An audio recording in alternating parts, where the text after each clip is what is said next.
La Gemara dans Brachot, Lamed He Amud Bet, 35b. Tanu Rabbanan, Vasafta de Ganecha. C'est marqué dans le deuxième paragraphe du Shema, et tu ramasseras, tu moissonneras tes céréales. Maï Talmud Lomar, Ma Talmud Lomar, ça veut dire qu'est-ce que la Torah avait à le dire. Le fichier Neymar, Lo Yamush Sefer HaTorah Ze Mipicha, étant donné qu'il était déjà marqué par ailleurs que ce Sefer Torah ne doit pas quitter ta bouche, Vagita Boyama Valaila, et tu t'y investiras jour et nuit, Yachol Dvarim Kirtavam, on pourrait comprendre qu'il faut prendre les choses à la lettre, c'est-à-dire que on a à s'investir dans la Torah jour et nuit. Dvarim Kirtavam, tel quel, il faut le prendre au mot. Talmud Lomar va safta de ganecha.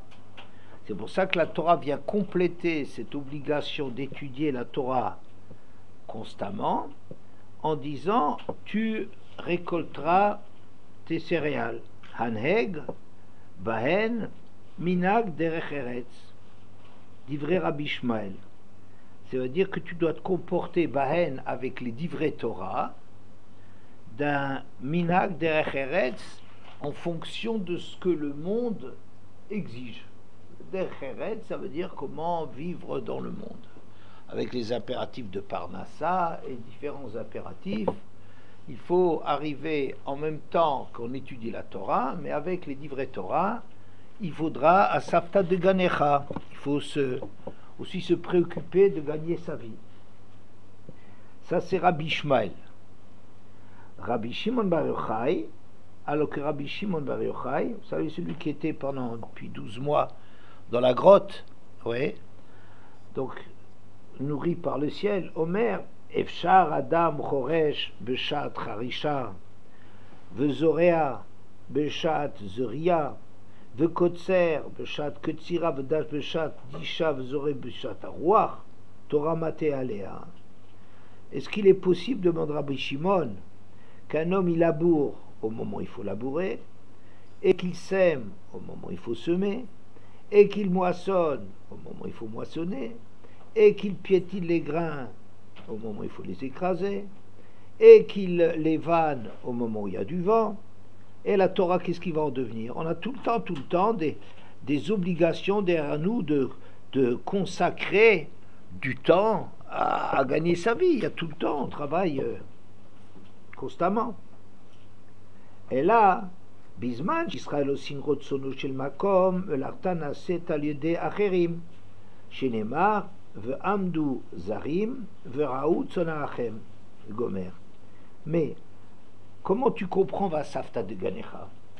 Ça veut dire, Rabbi Shimon dit non, pas possible. Si tu commences à dire qu'il faut tenir compte de tous les impératifs familiaux, économiques, que le monde exige, il n'y a plus de temps pour la Torah.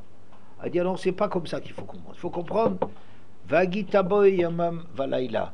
Lo Yamish Sefer HaTorah Ze Mipicha. La Torah ne doit pas quitter ta lèvre, il faut ta bouche. Il faut y être constamment.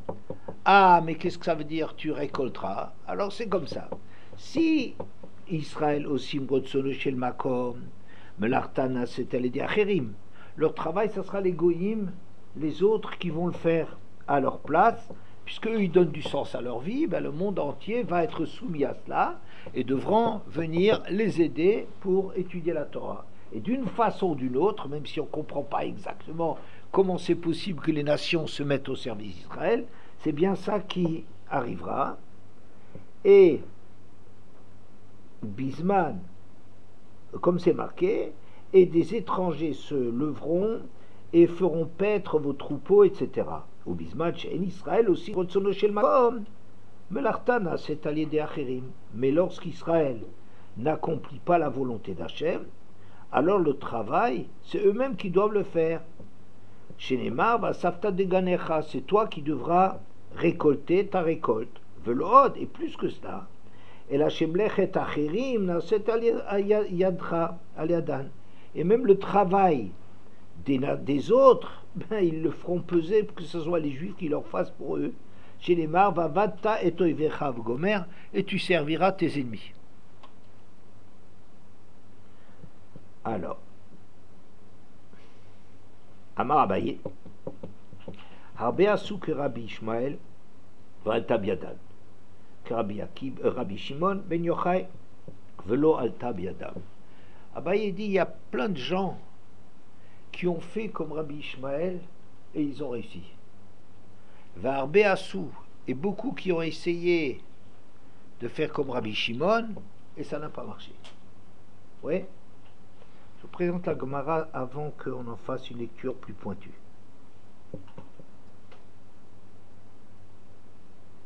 Amar lehu Rava le Rabbanan b'matuta minaychu biyom et Nisan biyom et Tishrei lo titchazu kamai ki heche de lo titredu b'mzunayich kol hashata.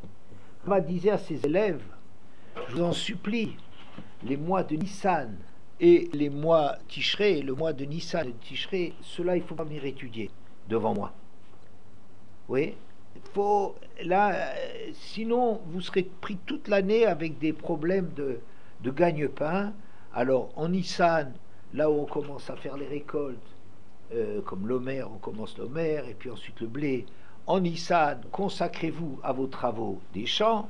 Et en Tishrei, quand on rentre des moissons qui ont séché à l'extérieur et qu'on commence à presser l'olive et le raisin, et bien ce mois-là, abstenez-vous, s'il vous plaît, de venir devant moi, de sorte que ça y est, vous aurez gagné votre vie, et puis ça y est, ça suffira, le reste vous pouvez étudier comme il faut devant moi. Bien ? Bon, je recommence. Il y a dans cette Gemara de Brachot, très connue, une discussion entre Rabbi Ishmael et Rabbi Shimon Bar Yochai. Rabbi Ishmael, il dit que il y a deux versets qu'il faut concilier. Tout le monde dit ça. Il y a deux versets. C'est marqué Vasafta de Ganecha, tu récolteras ta moisson. Mais il y a un autre verset qui dit Lo yamush sefer haTorah ze mipicha. Mais le sefer Torah, il faut constamment l'étudier. Comment on va combiner les deux? Rabbi Ishmael, il comprend qu'il faut combiner, c'est-à-dire que tu étudies la Torah, mais tu consacres aussi aux nécessités matérielles le temps qu'il faut le faire, qu'il faut faire. Bon. Hanek Bahem, avec eux, avec les divrei Torah, il faut arriver à faire de la place pour les travaux. Rabbi Shimon Bar Yochai dit ça va pas ça, parce que si tu commences à essayer de concilier les nécessités matérielles et la Torah, il y a tout le temps quelque chose à faire. Et donc tu trouveras presque pas de temps pour étudier. Ça sera, vous savez, comme les gens qui... Il faut une parnassa, il faut faire 8 heures de bureau, et après on va là, et quand il restera que du temps, et que la famille n'exige pas, etc., tu vas étudier 3 fois par semaine, 2 heures, si tout va bien. Oui. Il disait, il y a la Torah, qu'est-ce qu'il y a? Mais c'est quand même marqué, étudie constamment la Torah. Alors il dit non, donc il faut étudier autrement les versets. Le verset de dire que la Torah ne doit pas quitter tes lèvres, c'est vrai. Ah, maintenant, et comment ton travail va être fait? Ben, ça dépend de ton mérite. Si tu as du mérite, ton travail va être fait par les autres. Et si tu n'as pas de mérite, ben c'est toi qui le feras. Il fera même encore en plus, les goïms, ils t'imposeront de faire leur travail à eux. Oui. Donc, Vasafta de Ganecha, c'est quand, d'après Rabbi Shimon, on ne fait pas le travail d'étudier à plein temps, eh ben, tu devras alors travailler pour toi, pour les autres. Ok? Et Rava disait à ses élèves, donc il semble aller un peu dans le sens de Rabbi Ishmael, elle dit en Nissan et en Tishrei, abstenez-vous de venir étudier à la yeshiva. Comme ça, vous réglez les problèmes de parnassa, vous avez... Bon. Le Nefesh HaChaim de Rav Chaim Volojin, c'est un ami très connu du Gaon de Vilna, il pose la question suivante. C'est marqué dans le deuxième paragraphe du Shema où c'est marqué Vasafta de Ganecha. Qu'est-ce qui est marqué? Ve'aya im shamua tishmeu el mitzotai asher anu mitzavet trem hayom. Oui, Et si vous obéissez, vous écoutez ce que je vous ai ordonné aujourd'hui, Lavat Hashem Elokechem, d'aimer Hashem, ou le Ovdo B'chol Afrem, et de le servir de tout votre cœur, ou V'chol Nafshechem, et de toute votre âme. Venatati Gishbechem Bito, je donnerai la pluie en son temps. Hein? Vachalta, Vesavata, Shamru Lachem, tu auras de quoi, et Vasafta de Ganecha, tu ramasseras tes récoltes. Mince alors, si vous écoutez ça, mais c'est pas une malédiction. Comment Rabbi Shimon, il peut, je veux bien qu'il ait les thèses qu'il veut, enfin qu'il pense, hein? Je veux bien qu'il pense, eh bien, il faut pas, le monde matériel ne doit pas nous occuper, que le monde d'Hachem, et Hachem il se débrouille déjà. Et si on ne le mérite pas, ça sera Vasafta de Ganecha. Mais regarde le contexte. Vayaim Shamoa Tishmeou, si vous écoutez la parole d'Hachem, ils sont bons. Ouais? De servir Hachem, de l'aimer de tout votre cœur et de toute votre âme, et je donnerai la pluie en son temps, c'est tout ça très bien. Et il m'a dit, Vasafta de Ganecha, c'est s'ils ne font pas la volonté d'Hachem. Ça c'est...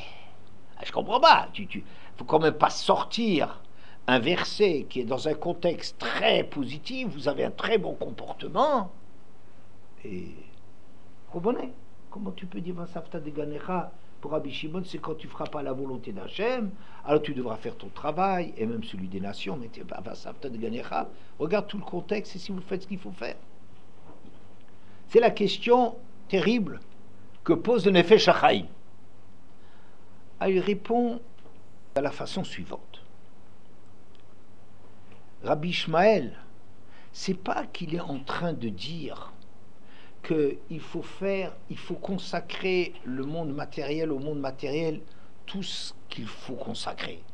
Hein? C'est par exemple dire, il y a 8 heures de travail par jour, et encore le travail de la famille, et tout ça, et dans ce qui reste, ça va être consacré. Il est bien d'accord qu'il ne resterait rien du tout pour la Torah. Hein?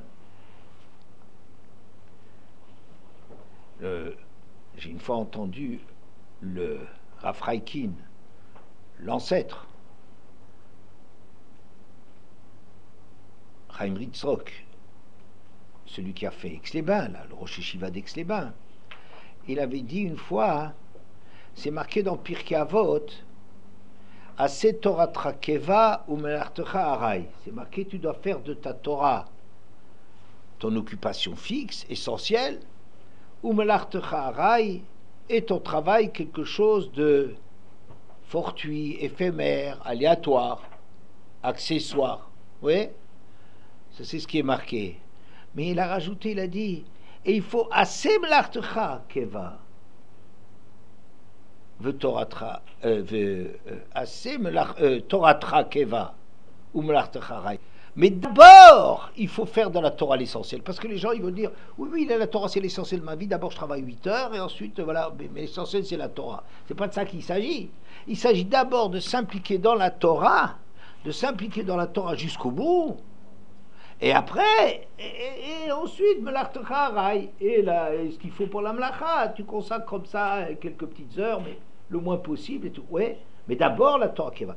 Mais le Nefesh HaChaim, Chaim Volojin, il parle pas dans ce sens-là, il dit que même d'après Rabbi Ishmael, c'est pas que dans les heures où tu es en train de travailler dans le monde matériel, tu t'investis toute ta tête, tu mets là-dedans.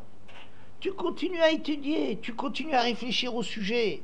Tu viens le matin, tu te lèves très tôt, tu commences déjà à étudier, et avec ça tu pars au travail. Et lors du travail, tu continues à réfléchir, tu pries, etc. Tu es encore tout le temps, tu baignes. Même quand tu es dans le monde matériel, Haneg Bahem, Derech Eretz, avec eux, avec les livrets Torah, il faut mettre avec cela l'occupation matérielle.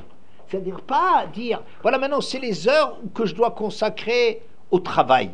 Maintenant, voilà, c'est pas les heures d'étudier, j'ai déjà étudié ce matin, je vais étudier entre midi, je vais étudier le soir. Non, avec le travail que tu fais, tu dois en même temps, avec la réflexion, avec la Torah, tu dois à côté de ça laisser même quand tu fais tes occupations matérielles, mais c'est dans un cadre et une ambiance tout le temps d'étudier et de réfléchir à tes problèmes. Oui. Et d'ailleurs, ce que dit Rava, il dit, je vous en supplie, en Nissan et en Tishri, ne venez pas devant moi. Ça veut dire, il leur dit pas arrêtez d'étudier. Il leur dit pas, ça suffit de consacrer 2 mois si vous travaillez bien et que vous avez du srout par ailleurs, ça suffit de travailler en Nissan. L'autre Razou Kamai, ne venez pas comparaître devant moi, ne venez pas vous présenter devant moi. Ça veut dire pas que vous lâchez la Torah, mais étudiez la Torah, et rien que la Torah, comme vous faites le reste de l'année, pas dans ces mois-là. D'accord? Voilà. Ça, c'est Rabbi Ishmael. Et Abaye, il dit que il y en a beaucoup qui ont fait comme Rabbi Ishmael, ça a réussi, et beaucoup, ils ont fait comme Rabbi Shimon, ça n'a pas réussi. Il ne faut pas comprendre cette phrase comme ça, que c'est des statistiques. On va vous dire maintenant, voilà, il y a 2 façons. Est-ce qu'il faut faire la Torah Mdecheretz, la Torah avec, mais à la manière de Rabbi Ishmael, hein, de la Torah à plein temps, et même quand tu es dans le métier, tu es encore avec de la Torah avec toi, vous voyez? Ou bien faire que de la Torah, et le reste, c'est au bon Dieu de se débrouiller. Si tu n'es pas bien, il te fera faire travailler, tu seras déjà obligé de travailler. D'accord? Bien. C'est pas comme ça. C'est pas comme ça. Il y en a beaucoup qui ont fait comme ça. Ça veut dire que le comportement de Rabbi Ishmael, c'est un comportement qui marche pour la masse. Arbéassou. Faire comme ça, c'est le conseil ou c'est le niveau qu'on peut demander aux gens. Vous voyez comme c'est élevé comme niveau, hein? C'est plus Rabbi Ishmael, c'est beaucoup plus que ce que nous on fait maintenant. Parce que Rabbi Ishmael, il dit, tu lâches pas la Torah. Sauf que tes mains, ils sont occupées, mais ta tête, qu'elle soit préoccupée par des choses qui sont plus importantes. La Torah, elle ne te quitte pas non plus chez Rabbi Ishmael. Sauf que tu n'as pas un sefer, mais ce que tu as puisé dans la Torah, dans la réflexion, tu vas. Ok? Bien. Ça, c'est Harbé Assou. C'est un travail, un conseil que on peut voir que, bon, les gens, qu'ils se mettent à ce niveau-là. Mais l'exigence de Rabbi Shimon, Rabbi Shimon Bar Yochai, cette exigence de complètement la Torah, c'est pas que statistiquement il y a des tas de gens qui ont essayé, qui ont cassé la figure, mais c'est pas une exigence de Harbé Assou. C'est pas une exigence collective. Ça peut être une recherche individuelle.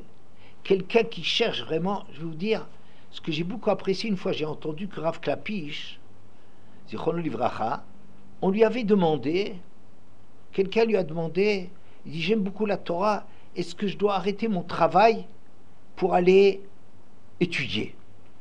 Il a posé la question à Rav Klapish. Et il a dit, écoute, comment tu étudies actuellement? Tu étudies, je ne sais pas, disons, 3 fois 2 heures, je n'ai pas retenu ce que... Il dit, ça ne te suffit pas de la Torah. Alors essaie d'étudier tous les jours 2 heures. Maintenant, si ça ne te suffit pas, ça te manque, tu es encore malade de passer du temps, alors fais 3 heures par jour tous les jours. Et si ça ne te suffit pas, alors tu fais à mi-temps. Et si même ça ne te suffit pas, alors tu étudies à plein temps. Vous voyez cette intelligence pratique de Rav Klapish, de ne pas donner des trucs. Ouais, la Torah, c'est l'idéal, et donc il faut tout lâcher pour faire de la Torah. C'est pas comme ça qu'on fait les choses. Il faut regarder les choses qui correspondent. Pas de la théorie, pas avec des idées. C'est bien d'étudier la Torah à plein temps, passer la Torah d'Hachem, etc. Ça, c'est pas avec ça qu'on vit sa vie. Vis là où tu es. Si toi, ça te manque, comme tu es, ben fais plus. Alors tu te débrouilleras avec le reste. Et tu essaies de te débrouiller. Mais si vraiment tu vois que tu as essayé, encore et encore, tu en veux encore et encore, bon, alors ce moment-là, tu deviendras coller le mal. Mais c'est pas une idée de quand il faut se lancer là-dedans, tout lâcher pour. Ouais? Bien. Je referme la parenthèse. Rabbi Shimon est beaucoup plus exigeant, puisqu'il lui dit, eh ben tu lâches tout, tu fais que la Torah. Et ce qui est intéressant, que remarque le commentaire du Nefesh HaChaim, c'est que le premier paragraphe du Shema et le deuxième paragraphe du Shema ne sont pas écrits de la même façon. Le premier paragraphe du Shema, c'est complètement à la première personne. Va'afta et Hashem Elokecha, b'chol levavcha u'b'chol nafshecha u'b'chol modecha, va'yu advarim ha'ele, levavcha, v'shinantam, levanecha, toi, v'dibarta ba, v'shivtecha, b'veisecha, b'lechtecha bader, c'est tout au singulier. Le deuxième paragraphe, sauf à Safta de Ganecha, on a vu, c'est au pluriel. Et si jamais vous écoutez, c'est au pluriel. Vayem shemua tishmeu el mitzotai, asher ani mitzaveh etchem, la vayit Hashem Elokechem, oui, ou le ovdo b'chol levavchem, oui, b'chol nafshechem, c'est tout le temps au pluriel, sauf à Safta de Ganecha. Et il y a une grande différence, à part celle-là, que, étonnamment, dans le premier paragraphe du Shema, c'est marqué Va'afta et Hashem Elokecha b'chol, que j'entende, le Vavcha, ensuite b'chol nafshecha ou b'chol modecha. Qu'est-ce qui est marqué dans le deuxième pasouk, dans le deuxième perek, deuxième paragraphe du Shema? Qu'est-ce qui est marqué? Fort. C'est pas marqué modechem, c'est marqué de tout votre cœur et de toute votre âme. Ça veut dire de tout votre cœur, le vavra, ça veut dire avec le yetzeratov et le yetzerara, ou b'chol nafshechem, être prêt à donner sa vie pour Hachem, mais c'est pas marqué b'chol modechem. Ça veut dire sacrifier tout le lamazé, son modechem, ça veut dire avec tous vos moyens, sacrifier tous ses moyens et tout. Non, c'est pas demander à la masse des gens, parce que c'est trop difficile d'être à la hauteur de cela. Mais un individu, ou b'chol modecha, et tous tes moyens, ça veut dire que tu t'occupes pas, tu n'as pas de préoccupation sur le monde matériel, tu donnes tout à Hachem, le vavra, nafshecha, ou b'chol modecha, d'accord, tout ce que tu as comme moyen. Vous voyez? Donc, dit le Nefesh HaChaim, Va'asafta de Ganecha au singulier, c'est en vérité, bien qu'il est dans le deuxième paragraphe où tout est au pluriel, mais c'est un pasouk au singulier, donc il s'intéresse à l'individu. Et si c'est un individu, c'est comme le premier paragraphe du Shema. Lui, un individu, il ne doit pas aller dans le move, il ne doit pas faire ce qu'on peut faire globalement. Il doit essayer d'aller plus loin. Alors pourquoi c'est marqué Va'asafta de Ganecha? Pourquoi il se met dans le matériel? C'est pour ça que Rabbi Shimon il dit Bisman she'eno sin rotzono shel makom, c'est quand on ne fait pas la volonté d'Hachem. Va'asafta de Ganecha, tu seras condamné à travailler parce que tu n'as pas voulu le servir b'chol modecha. Vous voyez? Donc la différence qu'il y a entre le premier et le deuxième paragraphe du Shema, c'est que dans le premier paragraphe du Shema, c'est une exigence à la Rabbi Shimon, incroyable, mais cette exigence, elle n'est pas à la Harbe Assou. On peut pas, ça c'est pas quelque chose de global, c'est individuellement qu'il faut être à la hauteur de. Oui, il faut entendre que la Torah, elle te prend complètement, elle doit complètement prendre. Et ça, c'est même sacrifier même tout ce qui est matériel. La deuxième, dans la deuxième qui est au pluriel, c'est pas b'chol modechem. Ça veut dire être prêt à sacrifier sa vie pour Hachem, et ça les Juifs ils le font. Hein? La plupart des Juifs ils sont prêts à mourir pour pas lâcher la Torah, pour pas lâcher Hachem. Et b'chol le vavra, le hafrem, de tout votre cœur, ça veut dire le vav, c'est les deux cœurs, yetzeratov, yetzerara, de tout utiliser au service. D'accord, mais modechem, il n'y a pas. C'est trop difficile. Et c'est pour ça que c'est marqué dans Pirkei Avot, Kol mlacha, Kol Torah she'enima mlacha, sofa betela, qu'une Torah qui est trop exigeante, où il n'y a pas un travail à côté, ça ne tiendra pas la route. Ou Yegia Kapecha Kitochel Ashrecha V'tovlach, c'est plus, on réussit mieux dans une Yegia Kapecha quand on travaille, quand on est dans le monde matériel, oui, là, tu réussis dans l'amazé ou dans le lamava et dans le lamba. Vous voyez? Alors donc, si c'est un individu, si dans le deuxième paragraphe qui s'adresse à la masse, si là-dedans un individu, alors lui devrait sacrifier, lui devrait être au niveau de tout sacrifier pour aller du côté d'Hachem. Et ici c'est marqué Vasafta de Ganecha, donc c'est plus quelque chose qui cadre avec les brachot, que le peuple, l'ensemble, la moyenne, et fait ce qu'il faut faire. C'est Vasafta de Ganecha, ça c'est un tort. Donc tu es puni parce que tu n'as pas été à la hauteur de sacrifier ton matériel. Bon, ça, cette façon de voir du Nefesh HaChaim, elle est très bien, mais c'est une discussion qui fait la différence entre les deux paragraphes du Shema. Un, c'est pour l'individu, pour lequel on a la ligne de Rabbi Shimon, et l'autre, c'est pour Harbe Asou, ce qu'on peut demander à l'ensemble, c'est Harbe Asou. Alors, quelle est la discussion entre Rabbi Shimon et Rabbi Ishmael? En vérité, dit le Nefesh HaChaim, c'est simplement de savoir qu'est-ce que Hachem considère comme l'essentiel. Est-ce que l'essentiel, c'est d'arriver, comme Rabbi Shimon, qu'il y ait des individus hors normes, qui arrivent à faire abstraction des besoins matériels et de la vie de famille, tout, ils sacrifient tout pour la Torah. Oui. Est-ce que c'est ça qui est l'idéal, parce que c'est vraiment le top de ce qu'un homme il peut atteindre? Ou bien Rabbi Ishmael dit non, l'essentiel, ce qu'Hachem il veut, c'est que le clan Israël, que les gens ils sont capables de se consacrer. Mais vous voyez, c'est pas rien Rabbi Ishmael, c'est très exigeant. Mais il y a de la place pour Bechol Modechem. Donc ça explique pourquoi le premier paragraphe est au singulier et le deuxième est au pluriel. Et aussi pourquoi Modecha dans le premier et il n'y a pas dans le deuxième. Ça marche jusque-là? Bien. Alors, je vais là-dessus continuer avec le Midrash Tanchuma. Le Midrash Tanchuma qu'on a vu il y a 2 semaines, enfin j'espère qu'on l'a vu ensemble. Ah, vous n'étiez pas là pour Shavuot, vous n'étiez pas là. Alors voilà, j'avais fait un cours dans lequel c'est un très très important Midrash Tanchuma sur Parshat Noach, vers le début de Parshat Noach, et il pose une question hyper classique. Quand on a proposé la Torah au Bnei Israël, qu'est-ce qu'ils ont répondu? Fort? Naaseh v'nishma. On va le faire. Qu'est-ce qu'Hachem il a fait?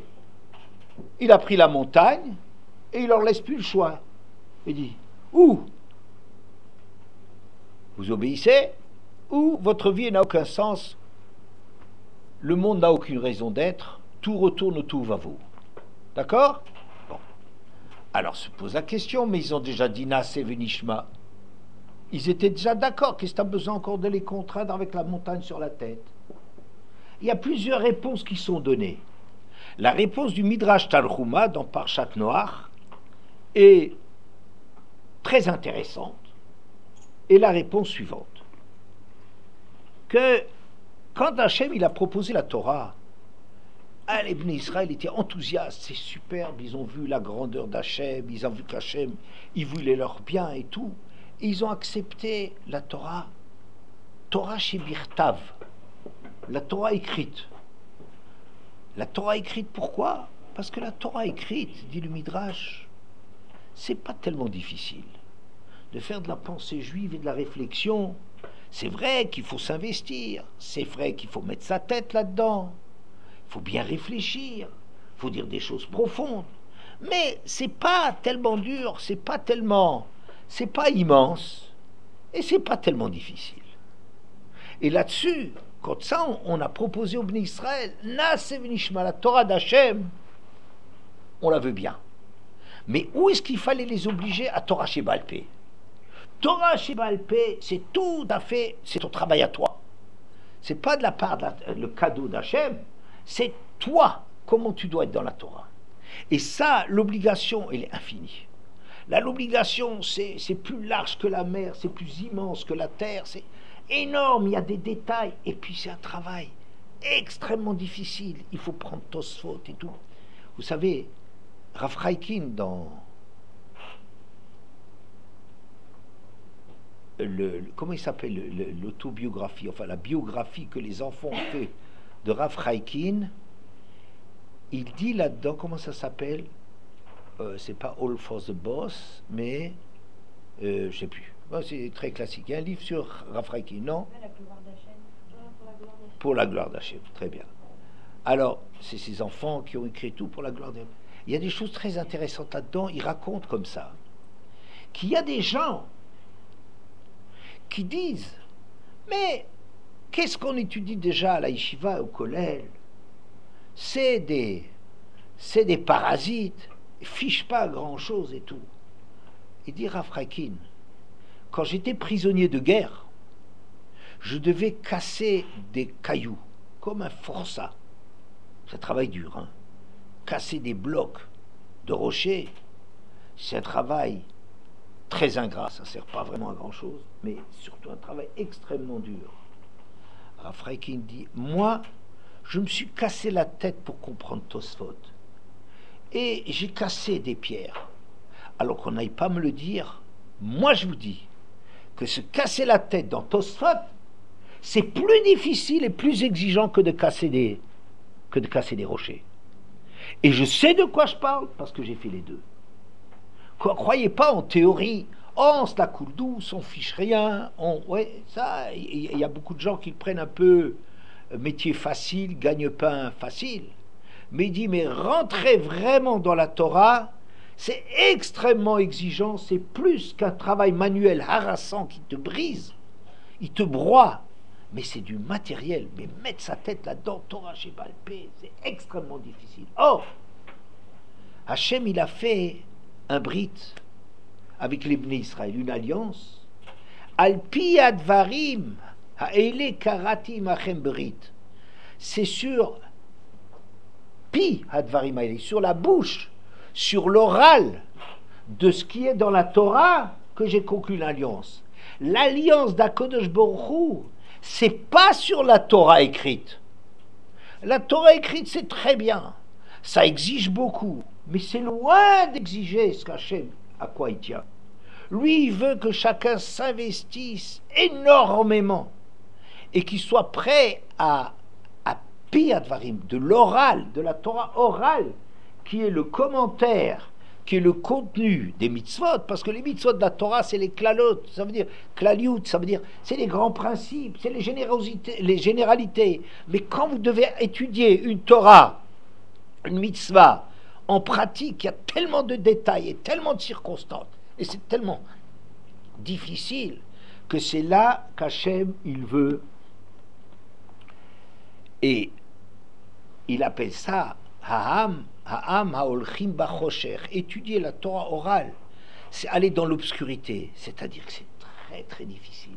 Aller dans la Torah écrite, c'est pas l'obscurité, c'est devoir se casser la tête et bien réfléchir à trouver des pensées justes et profondes et réfléchies. Oui, ça c'est. Mais on sent, vous comprenez, on comprend des choses, on avance, on approfondit. On a Matan Srara Betsida, si vous voulez, la récompense. C'est j'ai dit quelque chose d'intéressant. J'ai fait un cours du Shabbat matin. C'est un cours qui était intéressant. On a apporté quelque chose aux gens. C'est super. Oui, mais là, la récompense, on la trouve assez rapidement. Mais la Torah, c'est Ha'am ha'olchim bachosher, bimchashki moshivani, et que les Bnei Israël, on les a envoyés dans le Talmud Bavli, ça s'appelle aller dans l'obscurité. Ça veut dire aller dans des problèmes. Tu connais pas la réponse et que ça exige un investissement de folie. Oui. Raou Hor Gadol, ils verront une grande lumière. Qu'est-ce que ça veut dire qu'ils verront une grande lumière? Ça veut dire que eux, ils trouveront, en approfondissant avec cette milchama chez le Torah, avec cette lutte de la Torah, cette exigence jusqu'au bout de la Torah, ils arriveront à trouver Or Ganouz, Or Zaroua la Tzadik, cette lumière qu'Hachem il a mis dans le monde. C'est pas la lumière matérielle, c'est des choses spirituelles qui sont extraordinairement profondes, extraordinairement belles, extraordinairement spirituelles, et ça remplit l'anshama beaucoup plus que tout ce qu'on donne dans l'amazé. Et si maintenant vous comparez, vous continuez à comparer le premier et le deuxième paragraphe du Shema, vous remarquerez. Donc on a déjà dit, le premier c'est pour des individus, pour des surhommes, oui, pour des gens qui qui sacrifie tout pour la Torah. Oui. Le deuxième, c'est pour le clan. Mais il y a une grande différence. C'est que dans le premier paragraphe du Shema, c'est pas marqué de récompense. C'est, hein, qu'est-ce qu'on dit? Vavta et Hashem Elokecha, Bechol Vafra, etc., etc. Hein? Tu aimeras, tu feras, tu devras, tu inculqueras, tu étudieras, tu mettras les tefilines, les mezuzot. On te dit aucune récompense. Alors que, comme on a vu tout à l'heure, le deuxième paragraphe du Shema, il y a toutes les récompenses d'Olam Hazé. Venatati gishmechem bidam, si vous faites ce qu'il faut, je donnerai la pluie en son temps, et tu auras des réserves. Et que ce soit toi qui le fasses ou les autres qui le fassent pour toi, maintenant on ne va pas rentrer dans les discussions entre Rabbi Ishmael et Rabbi Shimon, mais ça veut dire il y a l'opulence, il y a la richesse, il y a... C'est ça qui est marqué dedans. Oui, pas dans le premier chapitre. Alors je dirais, le premier chapitre, c'est difficile. Et la récompense que tu as, elle n'est pas écrite. Pourquoi? Parce que c'est quelque chose de trop spirituel.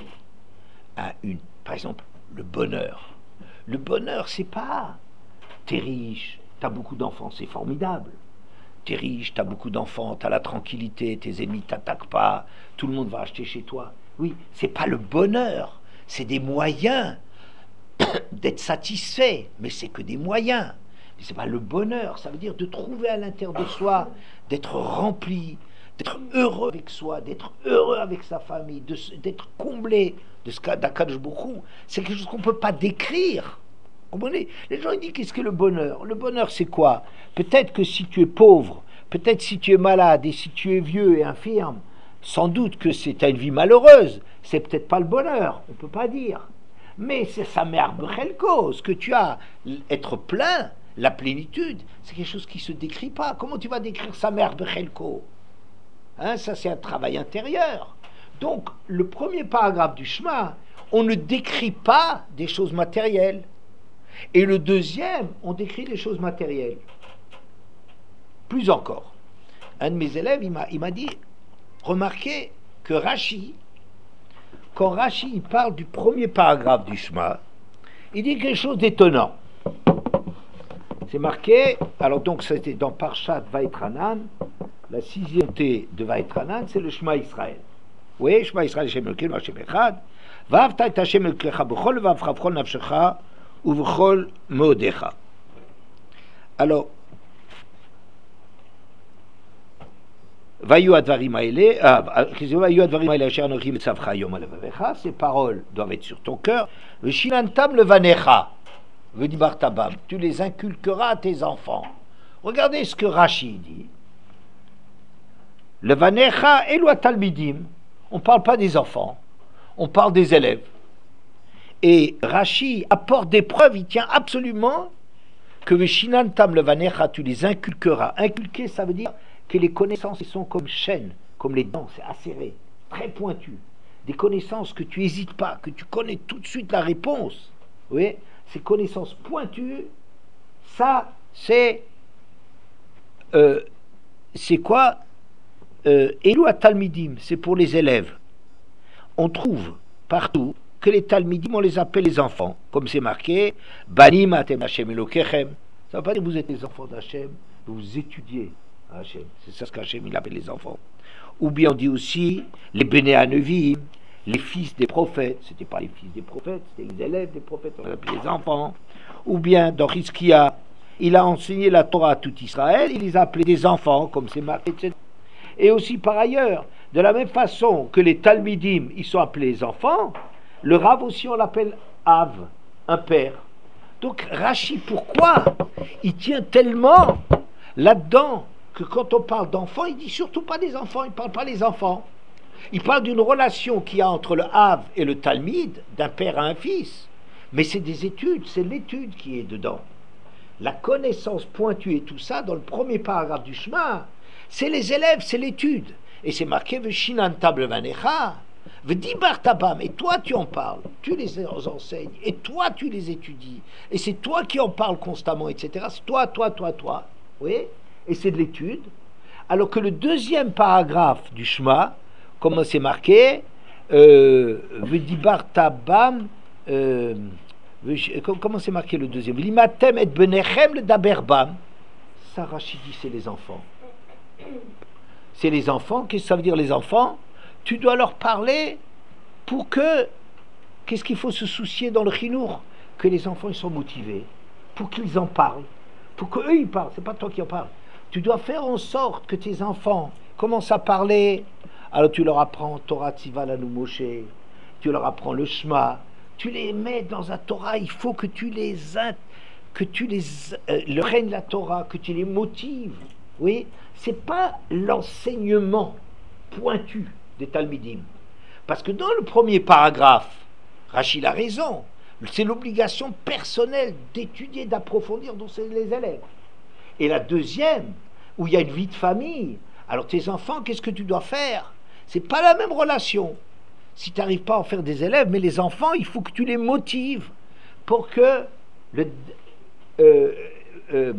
tu les enseignes le daberbam, pour qu'eux, ils en parlent. Il faut arriver à ce que les enfants, tu les rends autonomes et intéressés par la Torah. C'est aussi une différence. Encore une différence. C'est marqué le premier paragraphe du Shema, et c'est aussi dans le Midrash. C'est marqué, qu'est-ce que ça veut dire? Je vous lis. Chez Ein Lomedota, la Torah orale, qu'est-ce qu'il étudie? El ami sheohev hakadosh baruch hu b'chol libo, b'chol nafsho, b'chol modo. Quelqu'un qui aime Hachem complètement, b'chol modo, oui. Sinon, c'est pas possible. Mais dans le deuxième paragraphe du Shema, c'est aussi marqué L'ahava et Hachem Elokecha, ou l'ovdo b'chol levavchem, b'chol nafshechem. Mais aussi, on parle aussi d'aimer. C'est pas le même amour. Il y a un amour, et c'est ça la grande différence, et c'est ça le point qui, moi, m'a intéressé. Il y a une grande différence, c'est que celui qui est complètement investi dans la Torah, et celui-là, il ne peut le faire que parce qu'il aime Hachem. Comment tu peux t'oublier? Comment tu peux t'oublier? C'est parce que tu trouves chez l'autre quelque chose qui te motive tellement que tu t'oublies. Comment tu oublies Bechol Modechem? Comment tu oublies de t'intéresser à tes besoins? Mais c'est tellement important, Hachem, parce que tu l'aimes de tout ton cœur. Le deuxième, c'est aimer Hachem. On fait les mitzvot, c'est moins le limoud. La Torah aussi, c'est aussi une mitzvah de l'étudier. Mais il y a la tfila là-dedans. Il y a plein de choses dans le deuxième paragraphe d'aimer Hachem. Ça, c'est aimer Hachem, c'est vrai, même dans les mitzvot. Mais c'est pas quelque chose qui a un amour, où tu oublies qui tu es, puisque c'est pas Bechol Modechem. Donc, ce que moi j'ai tiré de quand j'ai préparé ce cours, qu'en vérité, il y a deux mondes différents selon le premier paragraphe du Shema et le deuxième paragraphe du Shema. Le premier paragraphe du Shema, c'est vraiment l'étude de Torah chez Baal Pé, sans rien pour soi. Tout ce qui nous intéresse, c'est de nous rapprocher d'Hachem, et toute notre récompense, c'est quand dans l'étude, tu arrives parfois à avoir un moment de bonheur extraordinaire, que tu t'es fatigué dans l'obscurité, dans la difficulté de casser les briques du raisonnement, de la Gemara. C'est tellement difficile, et là-dessus, tu trouves une satisfaction, et tu découvres que c'est ça le bonheur. Nous, on croit que le bonheur, c'est d'avoir des grandes idées, c'est pas vrai. Le bonheur, c'est de s'attaquer à quelque chose qui est dur, où il faut lutter contre soi-même, il faut oublier complètement la fatigue, tu manges, Kari Darka chez le Torah, le derrière de la Torah, c'est de se contenter de peu, de dormir à peine, et que s'intéresser à la Torah est complètement à la Torah, c'est un niveau extraordinaire. Mais ce que ça apporte, ce niveau où tu t'oublies, ou par amour pour Hachem, tu t'oublies, c'est un niveau qui t'apporte du Olam Haba. C'est pour ça qu'on ne parle pas de récompense dans ce monde-ci. Et le deuxième paragraphe, c'est une autre façon d'être complètement, dans laquelle tu t'occupes de Parnassa, dans lequel tu t'occupes des enfants, dans lequel tu t'investis, et beaucoup, et c'est très exigeant ce qu'il dit Rabbi Ishmael, c'est le deuxième, mais c'est tout à fait un autre monde dans lequel Hachem il te donne ce que tu recherches.